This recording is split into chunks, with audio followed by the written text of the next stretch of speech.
you can almost attribute Dre Greenlaw's idiotic decision to go after ref to Sean Payton, the leader of the franchise, the face of the franchise. Yes. That he is the tip of the spear, is he not? Yes, he is. Therefore, if he's the tip of the spear, yeah, you know what else? Russell Wilson has 4 middle fingers for you, pal. Man, yeah, that's so crazy. Russ, listen, I'm not sure anybody has ever called Sean Payton classy to begin with, right? Like, Nate, give me a classy football coach, man. All the best football coaches are anything but classy. You know what I'm talking about? Except maybe Andy Reid. Other than that, you know what I'm talking about? They're mean, nasty dudes. Sean Payton will get down in the mud with you, man. Bill Belichick, there ain't nothing classy about that guy. And he's got 6 titles, something like that.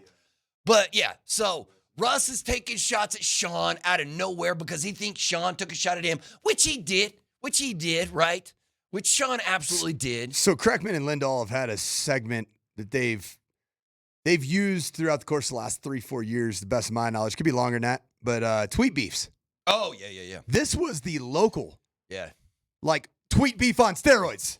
Uh. And it came from none other than our guy Russell Wilson. Well, what do you think he was doing with that? Well, before that, I know everybody's probably seen this, but the morning sprint only knows one way to do something that involves Russell Wilson. Go ahead, KJ. Cue that music. Classless, but not surprised. Didn't realize you're still bounty hunting 15 plus years later through the media.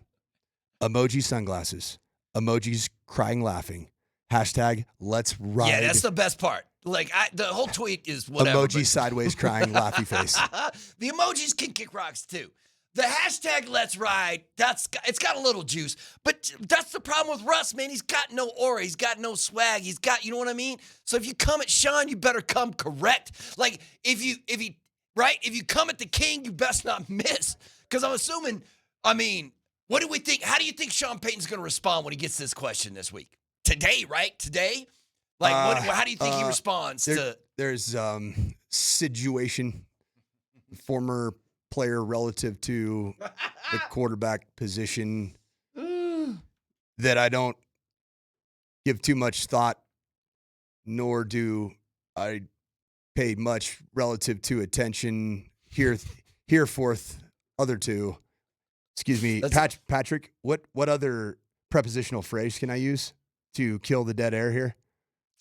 I don't know how he's going to answer that question, but he's going to get it. Matter of fact, I wonder if he's going to get a Bounty Gate question. Was this the very first time that we heard Russell Wilson get really spicy? Yeah, he's because that's not what he does. He's high knees on the plane to London guy. Right. He is fluff every single of spice. You know what I'm talking about? Because this music here doesn't quite work for the new Russell Wilson. No, the Halloween version of Russell Wilson. So who better to kick off the new Russell Wilson at the end of October than the king of Halloween himself, Mr. Thriller, Michael Jackson, with an ode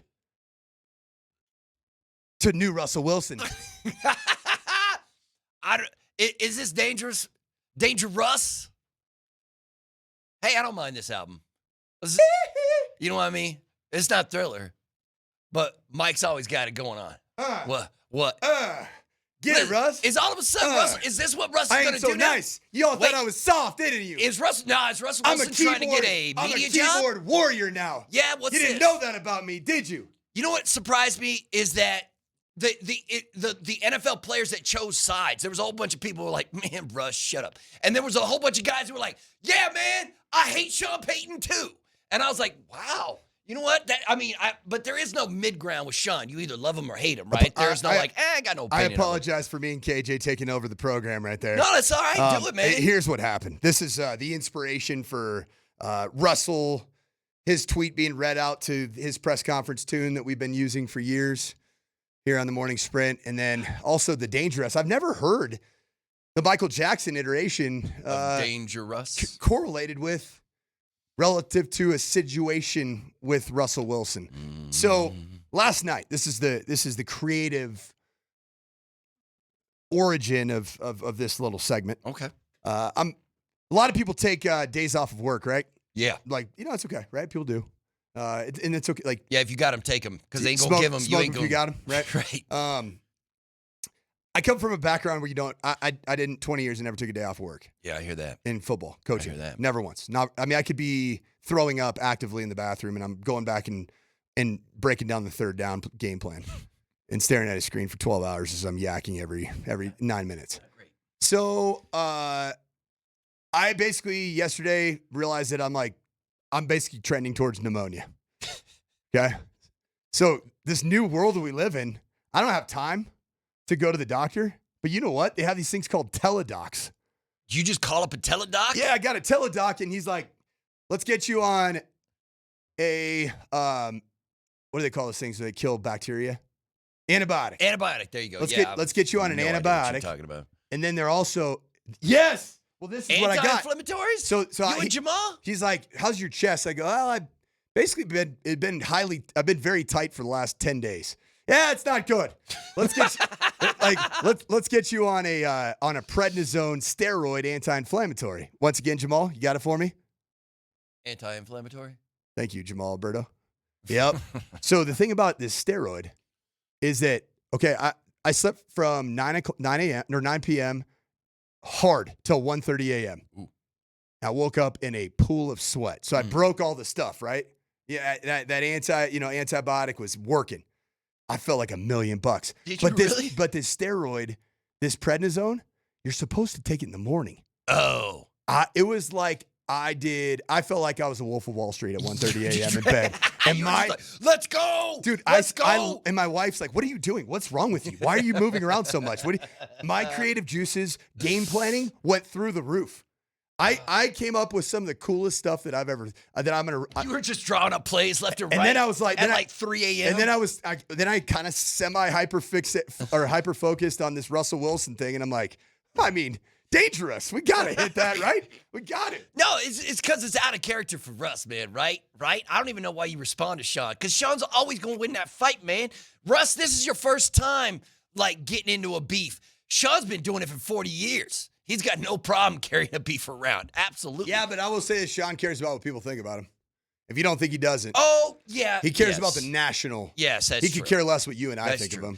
He doesn't care. He doesn't care what Parker Gabriel or Sean Keeler thinks about him. But he cares but he does, a lot about what Kay Adams thinks of him. Do you think he cares a lot about what Colin Cowherd thinks about him? Yes. I was surprised how big of a story it became, because it's still one of the top stories on every single like they were talking about it on national news, just normal news. Instead of focusing on the Middle East, they're like, check this out, Russell Wilson taking shots at Sean Payton. And I was like, man, this is a much bigger story than I thought. I thought it was going to be big here in Denver, but everybody's talking about it. Is it because, let me ask you this, is it because Russell Wilson's at the end of his career and he's like, I'm going to need to get a job in TV, so let me get a little spicy? Because you can't be, saltless, swaggerless Russ Wilson going into the TV business. You know what I mean? You got to have that thing. That Eric Johnson thing, man, you got to have it. I don't know. I just don't know why Russ out of nowhere decided or just maybe Sean Payton's comments hit him in the exact wrong way, because basically Sean Payton was like, man, I was kind of bummed that you switched to Jackson. We were hoping we were going to get Russ because we were hammer that dude. It's basically what he was proposing there. And then Russell Wilson called Sean Payton classless, but nobody's ever called him classy. So I don't know where that's not a shot, right? That's not a shot. So, the New York media is going to go up to Russ today and ask him what's going on, right? We're going to get some more from Russ. Do you think he just does that Russell Wilson thing where or do you think he's going to respond some more? Because he's going to get a microphone in his face. I don't know exactly which route he's going to go, but I'm saying there's a new dark Russ. Oh, dark Russ. Yeah. Dangerous. Dangerous. A spicy Russ. Maybe it'll make him a better quarterback. He ain't going to get that shot in New York. Maybe he gets traded somewhere. The wildest thing about all this is that Russ has become polarizing. Yeah, well, he's kind of but for who's a lot really of people, in the he's Russell a Wilson joke, camp? right? Who's in the Are any Seattle Seahawks? No. Richard Sherman wants to kill that dude, right? Yeah, but even the fan base there. No, that's a good question. How does Seahawks fan view Russ? Because he got you a Super Bowl, right? He got you a Super Bowl, but then I have a. He also kind of lost you a Super Bowl. So I don't know what you call the brother of your brother-in-law in terms of relation. Is that your brother-in-law's brother? Do you call him your cousin by marriage? Oh, I don't know. That's a good question. I have no So idea. I have a degenerate sports fan in Seattle. I'll try to see if I can get him on the phone to find out how the average How do they feel drunken about Russ? Seahawk fan feels about Russell Wilson today.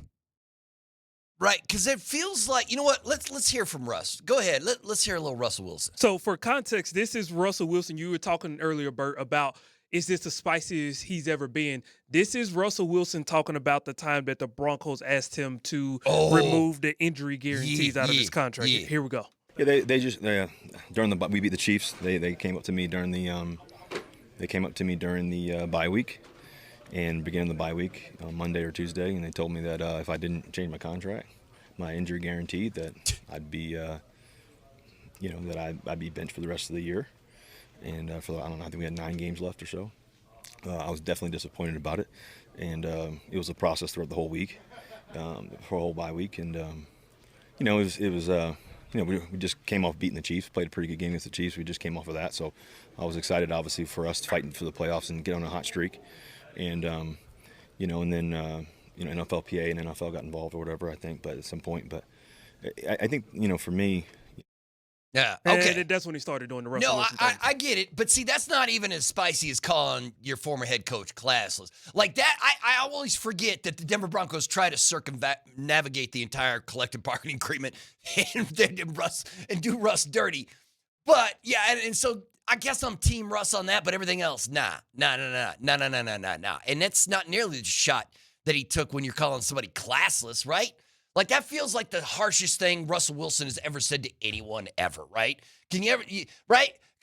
Russell Wilson ain't dog cussing somebody else. He is not going to go off on somebody, right? So it feels like this is the meanest thing Russell Wilson has ever done in his life, calling Sean Payton classless. Or do you think I'm out of pocket with that comment? You think I'm crazy with that comment, KJ? Or you think that I'm on the money?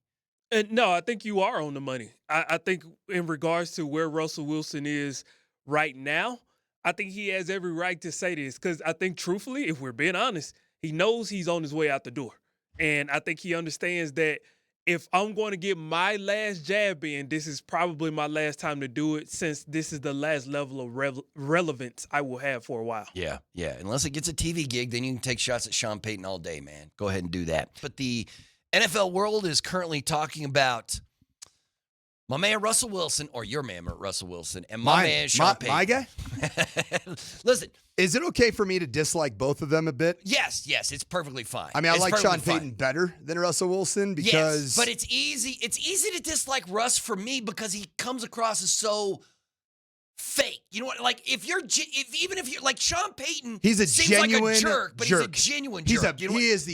He is the opposite of a capper. Right. He ain't capping. He is all jerk all the time. But you know what? Yes, but you know he's a jerk. So and he doesn't try to hide that he's a jerk. Here's why I think, as a coach, from my perspective, this is a big deal. Because a lot of people could just say, why are we talking about this stupid TMZ of the Denver Broncos, past and present? Well, it's because the Denver Broncos, frankly, 2 weeks in a row, and this one even more so, you're in the national headlines, which is probably a good thing, means you're good and relevant, right? But you're in the national headlines for things that you probably shouldn't be. And guess what? What's the origin of this story? Of Russell Wilson tweeting out what he tweeted out. Oh, well, I mean, that's on Sean, too. Because right? Sean how he was treated throwing, him when he was here. Yes. Well, he's throwing obvious shade at a backup quarterback in a press conference in a game where he called the plays for 3 quarters and a minute and was absolutely butt cheeks. But let me ask you about this. this. And then they won. Cool. Make it about your freaking players doing awesome stuff in the fourth quarter, not your quarterback from 2 freaking years ago. And guess what?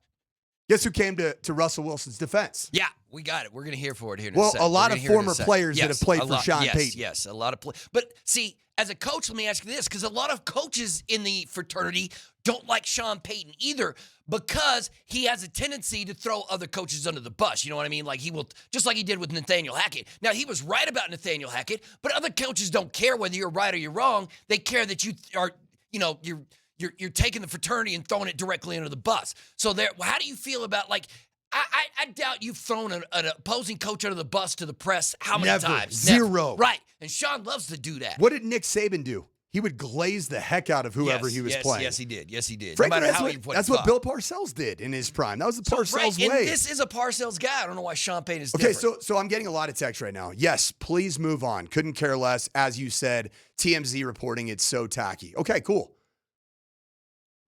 But the reality of when you're a coach and you are the tip of the spear, as I've said before, for a franchise, and you bring this on the franchise, guess what all of this is truly taking away from? The massive game against the Dallas Cowboys this week. Right. Yes, because the players and the coaches will be getting asked about this thing today and the rest of the week. And so my question to that is, why have any distractions whatsoever? You're the head of this franchise. Why have the distractions? Why bring it upon yourself? He can't help himself. Yes, you can. You can't help yourself. You know what you do? You shut the hell up. It's not that freaking hard.